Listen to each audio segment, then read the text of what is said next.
the number one way you can tell whether or not your man loves you. And that is, does he correct you? Does he give you constructive criticism? Many people will think that this is not the number one way.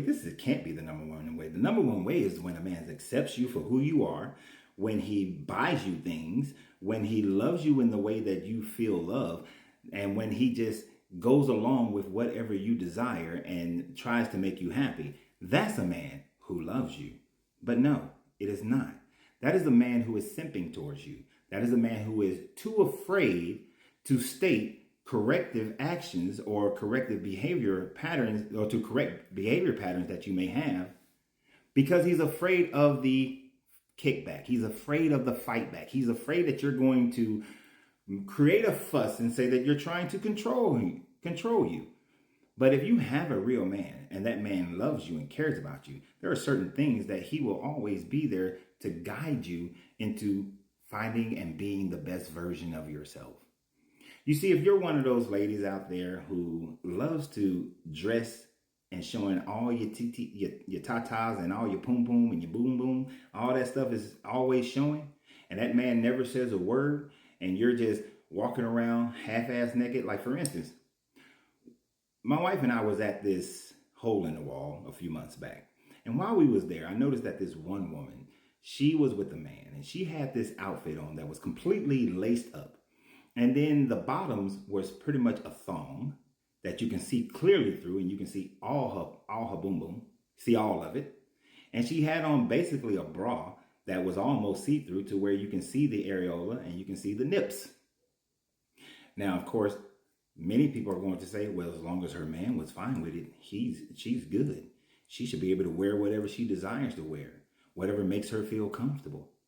But see, a man who values you does not want all of you to be shown. It's okay to be sexy, have a little cleavage, tight-fitting dress. That's fine. But when you leave nothing to the imagination and you're on display for all to see, and your man is just simply fine with it, then your man is only with you for physical attraction. He's only with you as something to hang on his shoulder. That's about it. He doesn't care about your longevity in this world. Let me give you an example, ladies. Let's say that you decide that you want to enter into a career that requires more modesty. Well, you've been seen on social media showing all your goodies. You've been shaking your booty all over social media.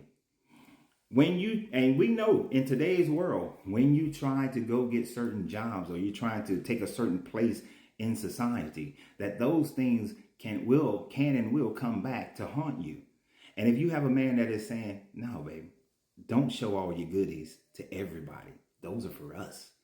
Now, you got to think long term. You don't know what career path, what political path, what path in society, what growth you're going to have and opportunities that you're going to have, that now you're going to miss those opportunities simply because someone went onto your social media and they saw that you was half-ass naked, sloppy-ass drunk, acting a damn fool in some location, and now that has tarnished your ability to do that. We know that school teachers can't even be seen on social media with a drink in their hand or at a place that serves alcohol. That is a bar, I should say. But they could be at a restaurant, but at a bar. They cannot be in those places. They cannot be in clubs. Why? Because society will condemn you for that. I'm not saying it's right. It's just the society that we live in. That teachers are held up on this standard. Pastors are held up on this standard. Politicians are held up on this standard, even though they drop down all the time, but then people just forgive them anyhow and keep following them.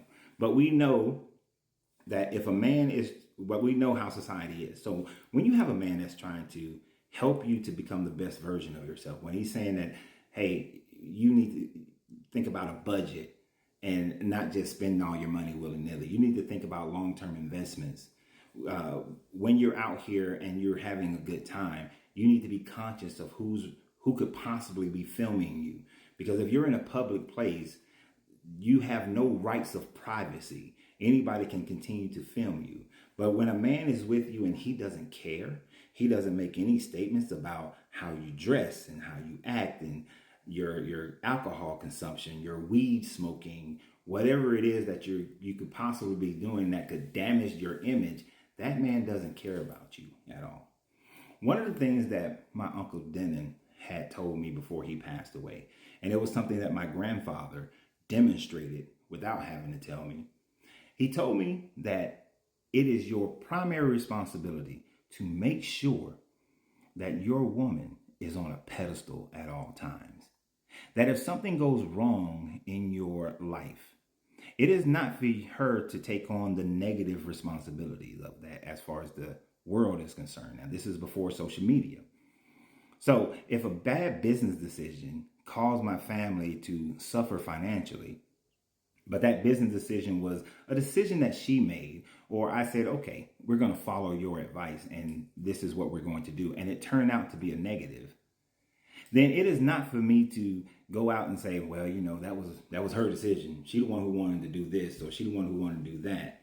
But as far as everyone outside of the circle of my household, it was my decision. I'm the one who decided to shut down this business. To give you an example, I shut down a very thriving business in order to please my wife at the time and for my father-in-law to come and live with us.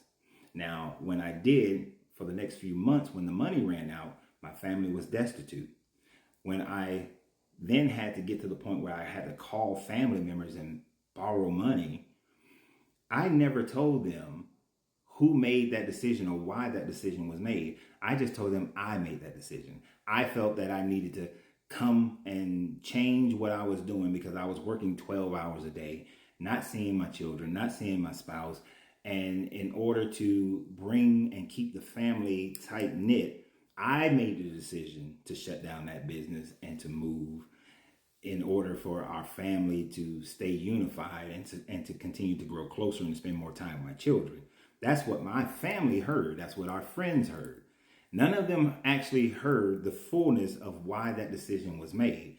Why? Because they will never have any negative ammunition to speak about my wife. That was my mindset. That has always been my mindset. If a decision was made today between me and my wife, and it was her leanings, I would never, and it doesn't work out right, I would never ever tell my family, friends, or on social media that it was her decision. I will keep her image as high as I possibly can. That's my responsibility as a man to do that. But most men, a lot of men, I ain't gonna say most, a lot of men will go out there and they will just, oh no, she did that shit. Oh no, that's all on her.